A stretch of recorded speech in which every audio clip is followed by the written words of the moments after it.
Fala galera, Vitão aqui para mais um vídeo no canal e hoje eu quero trazer novamente uma palavra bem breve para o seu coração. Sei que eu tô meio sumido aí, deve ter uns quase 20 dias que eu não posto vídeo, mas eu quero trazer uma mensagem que vai ser breve, mas tenho certeza que vai ser forte.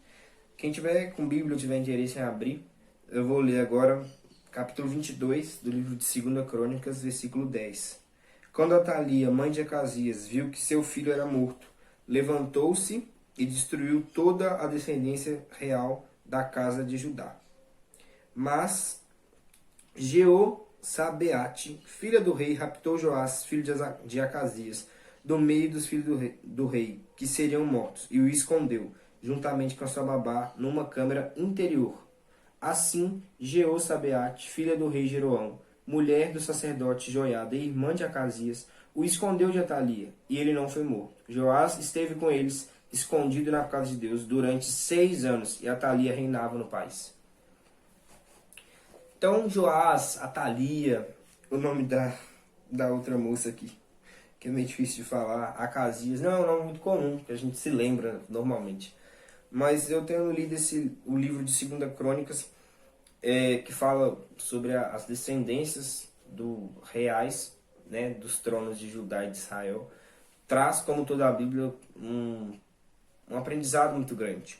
Então aqui, para contextualizar, havia um rei chamado Acasias, rei de Judá, e ele foi morto. Sua mãe, ali num momento de loucura, quis ter todo o poder sobre a terra e matar toda a descendência real de Judá. Porém, com a ajuda da mulher do sacerdote Joiada, Joás ele foi salvo desse genocídio que aconteceu, que a sua própria avó organizou, e ele viveu na casa do Senhor 6 anos, ali no templo, escondido. Quando chegou aos 7 anos, Joás foi ungido rei pelo próprio Joiada, que, vamos dizer assim, nesse período de infância, teve ali participação, né, na sua criação, a gente pode conjecturar.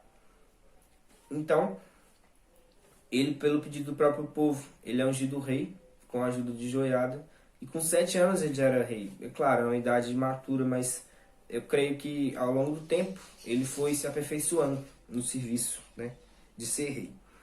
Porém, com o tempo, Joás ele foi desviando o coração da vontade de Deus, tanto que ele se desvia dos caminhos do Senhor, e quando Joiada morre, aquele mesmo que o resgatou e morou com ele 6 anos, auxiliou para ser ungido rei, o filho de Joiada, Zacarias, é morto por Joás. Então isso já mostra que, além de se desviar dos caminhos do Senhor, Joás ali, ele demonstrou ingratidão muito grande para com quem foi muito bom com ele, quem salvou a sua vida e auxiliou ali na sua caminhada como rei. Então, na vida de Joás, a gente percebe algumas características. Primeiro, ele tinha uma promessa sobre a vida dele, porque Deus fala com Davi que na casa de Davi não cessariam de ter reis. Então, Joás ali era mais ou menos a 8ª geração pós-Davi. Ele tinha essa promessa sobre a vida dele. Quando Acasias morre, a avó dele, vamos dizer assim, enlouquece. Ele teve essa promessa ameaçada pelas circunstâncias, mas a mão do Senhor ainda esteve sobre a vida dele para que se cumprisse essa promessa que foi feita a Davi, para que essa promessa se cumprisse na vida dele.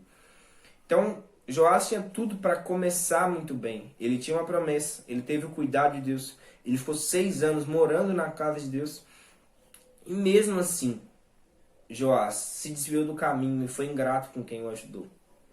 Então a gente pode aprender com a vida de Joás, que às vezes é uma mensagem que a gente não tem costume de ouvir, que a maneira que a gente começa, se a gente não tiver cuidado, não adianta nada, porque o que vale é a maneira que a gente termina. Porque se você for ler no capítulo 24, no final, no versículo 26, diz o seguinte: ele foi sepultado na cidade de Davi, mas não nos túmulos dos reis. Essa é a primeira parte do versículo.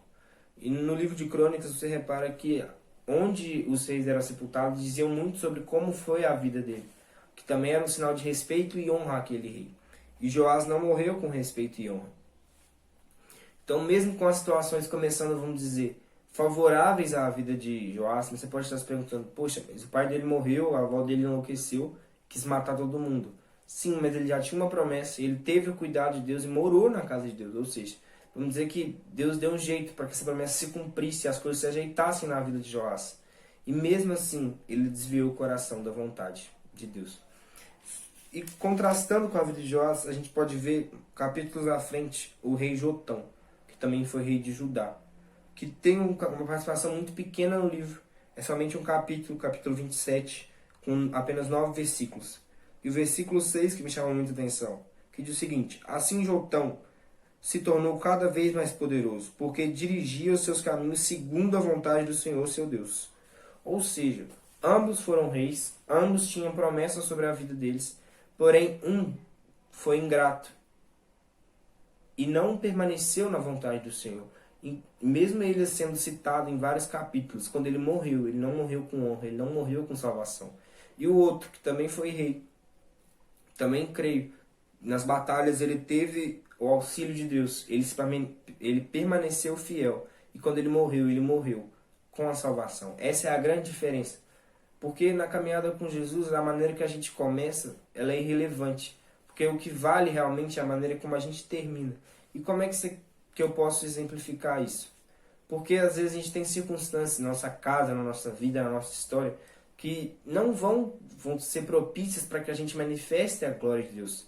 Porém, se a gente tomar o posicionamento, ter a decisão de permanecer na vontade de Deus, isso sim vale a pena.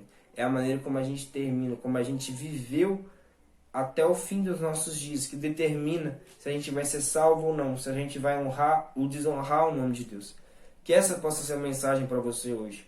Às vezes as circunstâncias podem ter sido favoráveis à sua vida, como foi a Joás, ou desfavoráveis, como foi na vida de tantos outros. Na vida, por exemplo, de Gideão, que era o menor da sua casa, da menor tribo. Ou seja, a maneira como ele começou não foi favorável, mas a maneira como ele terminou, ele honrou a Deus. É isso que eu quero deixar para você hoje. Às vezes a maneira que você começou, na sua cabeça, pode ser desfavorável para o que Deus quer fazer. Só que a maneira como você termina, conforme as suas decisões e com o auxílio de Deus, é isso que define o final dos seus dias. É isso que define para onde a gente vai pós a vida terrena. Essa que eu queria deixar. Jesus morreu por todos, para salvar todos. Mas aqueles que vão ser salvos, que decidirem crer e manifestar a natureza dele aqui na terra. Valeu, falou, até o próximo vídeo.